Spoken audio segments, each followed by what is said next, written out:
राहुल गांधी चैत्यभूमीवरती पोहोचले, थेट जाऊया।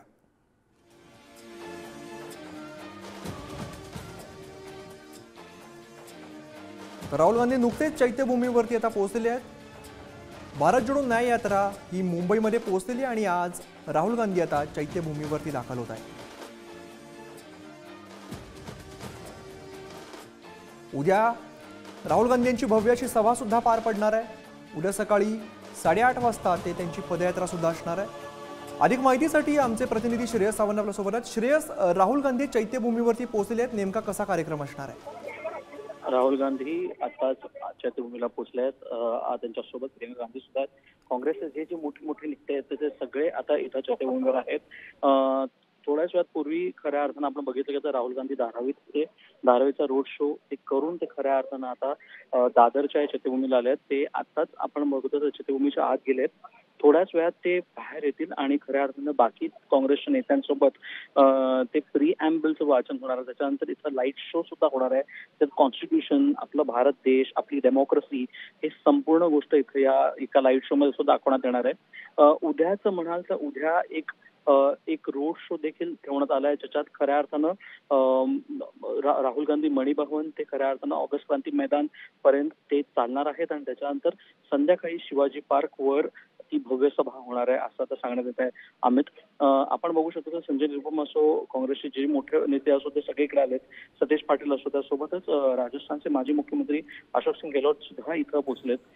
त्यामुळे आता भारत जोडो यात्रेचा खऱ्या अर्थानं आजचा जो कार्यक्रम आहे तो आजच्या कार्यक्रमाचा शेवट आता या शिवाजी पार्कवर किंवा या चैत्यभूमीवर होणार आहे आणि उद्याचा शेवट जो होईल तो शिवाजी पार्कवर होईल असं आपल्याला सांगण्यात येत आहे। अमित, श्रेयस, आजच निवडणुका जाहीर झालेल्या आहेत, माध्यमांची काही संवाद साधणार आहेत राहुल गांधी? अजूनपर्यंत यात कोणत्याही गोष्टीमध्ये अपडेट्स आपल्याला मिळाले नाहीयेत, पण जिथे जिथे ते जात आहेत तिथं ते संवाद लोकांशी साधतायत। त्यामुळे ज्या आपण बघतोय तर ज्या गोष्टी खऱ्या अर्थानं पुढे गेल्या पाहिजे, ज्या गोष्टी खऱ्या अर्थानं भारताला गरज आहे त्या सगळ्या गोष्टीबद्दल ते खऱ्या अर्थानं बोलतात। पण अजूनपर्यंत निवडणुकाबद्दल किंवा निवडणुकांच्या तारीख जी जाहीर झाल्या आहेत त्याच्याबद्दल राहुल गांधींनी कोणतंही वक्तव्य अजूनपर्यंत केलं नाही। ते इथं करतील की नाही अजूनपर्यंत आपल्याला त्याच्याबद्दल कुठलाही अपडेट मिळाला नाही। श्रेयस, अजून कोणते कोणते काँग्रेसचे नेते या ठिकाणी बघायला मिळत आहेत? काँग्रेसचे सगळेच मोठे नेते इकडे आलेत। खऱ्या अर्थानं आपण बघितलं गेलं तर भारत जोडो यात्रेपासूनची सुरुवात जेव्हापासून महाराष्ट्रात झाली त्या महाराष्ट्रात होणारा प्रतिसाद, त्यासोबत काँग्रेस नेते सगळे एकत्र येत आहेत असं चित्र दिसतंय। अनेकदा अनेक चर्चा रंगत होते की हा नेता कदाचित येणार नाही, तो नेता कदाचित येणार नाही, पण आता इथं अनेक नेते आपल्याला येताना दिसत आहेत। विजयसिंग वडेट्टीवार असो, खऱ्या अर्थानं आपण ते सुद्धा इथे आले आहेत। त्यासोबत जसं आपण म्हटलं संजय निरुपम सुद्धा इथे आलेत, सतीश पाटील इकडे आले, अतुल लोंढे इथे आलेत। या सगळ्या लोकांमध्ये या महाराष्ट्राच्या मोठमोठ्या नेत्यांसोबतच राजस्थानचे माजी मुख्यमंत्री हे अशोक सिंग गेहलोत सुद्धा इकडे आलेले आहेत। त्यामुळे सगळ्या मोठमोठ्या नेत्यांसोबत आता राहुल गांधी काय चर्चा करतायत, काय बोलतायत आणि त्यांच्या समवेत काय बोलतात त्याकडे सगळ्यांचं लक्ष लागलंय। त्याचं उत्सुकता जास्त ताणली गेली। त्याचं कारण एवढंच आहे कारण निवडणुकीची तारीख आज जाहीर झाली, त्याबद्दल राहुल गांधी आता इकडे वक्तव्य करतात का, आता खरं माध्यमांशी बोलतात का, आता त्याकडे सगळ्यांचं लक्ष लागलं। श्रेयस, खरं तर काल भारत जोडो यात्रेने मुंबईमध्ये प्रवेश केला, आपण बघितलं मोठा प्रतिसाद त्यांना मिळताना दिसतोय। आज सुद्धा अनेक कार्यकर्ते त्यांच्या सोबत दिसत होते। सध्याची काय परिस्थिती, आता कितपत कार्यकर्ते दिसत आहेत, किती गर्दी आहे? इथं पोलिसांची मोठी फौजफाटा इथं लावण्यात आला आहे।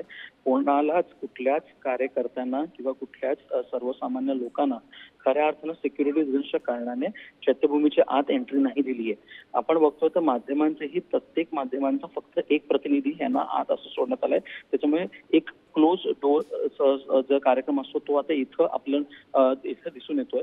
एकूण जर बघितलं तर भारत जोडो यात्रेमध्ये जे लोक काम करतात त्या लोकांच्या सोबत इथं सुरू होत आहे असंच आपल्याला म्हणावं लागेल। पण या सगळ्या गोष्टी जरी पाहायला गेल्या तरी धारावीत त्यांना मिळणार प्रतिसाद, त्यासोबत त्यांना घाटकोपरला मिळाला प्रतिसाद। आपण बघतोय की भांडूप ते घाटकोपर त्यांना यायला कमीत कमी 1.5 तास लागला आणि त्याच्यानंतर धारावीत सुद्धा त्यांनी जे भाषण केलं त्यासोबत त्यांनी सगळ्या गोष्टी म्हटलं मध्ये ईडी बद्दल असतील, ते सीबीआय बद्दल असतील, ते आपल्या गव्हर्नमेंट एजन्सीज बद्दल असतील, या सगळ्याबद्दल राहुल गांधींनी वक्तव्य केलं। आणि इथं जेव्हा ते आले तेव्हा इथं असं सांगण्यात येत आहे की ते फक्त आणि फक्त इथं येतील, ते चैत्यभूमी जातील, त्याच्यानंतर ते बाहेर येतील आणि आपलं कॉन्स्टिट्यूशन आणि प्रिएम्बलचं वाचन ते इथं करतील आणि त्यानंतर तो लाईट शो होईल। त्यामुळे कुठल्याही गोष्टीला आपण बघतोय तर एक प्रॉपर इंडिव्हिज्युअल ज्याला कार्यक्रम रित्याने म्हणतात तो सगळा रित्या खऱ्या अर्थानं होताना इकडे दिसतोय भारत जोडो यात्रेत. आणि उद्याच्या सभेत राहुल गांधी काय वक्तव्य करतात, कारण उद्याची सभा बघितलं गेलं तर ती सभा इंडिया आघाडीसाठी सुद्धा महत्वाची आहे, कारण त्यांचे नेते सुद्धा त्या सभेत असण्याची चर्चा आता जोर धरू लागली आहे. त्यामुळे कुठे ना कुठे या सगळ्या गोष्टीकडे आज मिळणारा प्रतिसाद, उद्या होणारी सभा याकडे आता सगळ्यांचं लक्ष लागलं आहे आणि त्याची उत्सुकता आता ताणली गेली आहे. श्रेयस, खरं तर बराच काळ तुम्ही भारत जोडो यात्रेचं कव्हरेज करताय. कसा प्रतिसाद मिळताना राहुल गांधींना आता तुम्हाला बघायला मिळतोय? भारत जोडो यात्रेचा हा खरं तर दुसरा संच आहे जो आता सुरू आहे. पहिल्या संचाला आपण बघितलं गेलं तर भारत जोडो यात्रेत राहुल गांधी खऱ्या अर्थानं सगळ्यांसोबत चालत होते. आता खऱ्या अर्थानं राहुल गांधींची जिथे जिथे रोड शोज झाले, जिकडे जिकडे त्यांची रॅली निघाली, तिथे तिथे त्यांना मिळणारा प्रतिसाद खूप मोठा आहे. सर्वसामान्यांचा प्रतिसाद खूप मोठा आहे. मग ते टीनेजर असो, ते सर्वसामान्य लोक असो, त्यांचा मिळणारा प्रतिसाद फार मोठा दिसून येतोय.